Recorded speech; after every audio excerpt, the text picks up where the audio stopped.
It seemed to break the laws of physics. In a recent study published in the Journal of Neuroscience, scientists broke down exactly what's going on when someone tries to do the anti-gravity lean. The average person can lean forward with a straight back at about 20 degrees. If they lean any further, the tension goes and goes and they could fall down and look like a big goober. Michael Jackson, the scientists calculated, can lean forward at about 45 degrees doing the anti-gravity lean. So how could Michael lean twice as far as everybody else? Well, it turns out that he had some help. That's right, it's his shoes. In 1993, Michael Jackson patented a type of shoe that helped him achieve this seemingly impossible feat. So at the bottom of the shoe, there's a triangle slot that matches another triangle on the stage floor. When Michael's on stage, a metal rod pops through that slot, he hooks on his shoe, and then he's good to lean. Easy, right?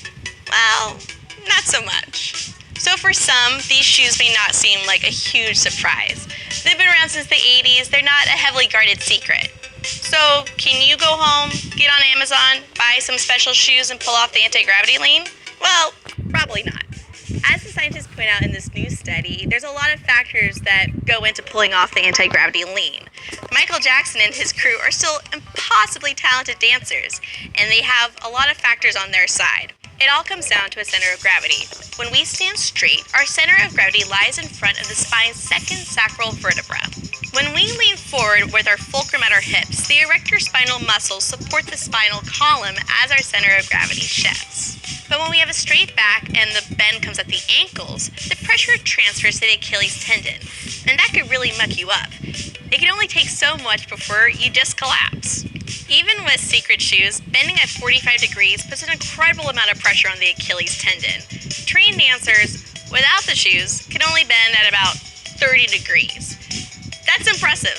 But with the shoes, they need to make it 15 degrees farther, all while looking fly and not screaming in agony. I could probably make it to about 5 degrees. So this move is seriously superhuman.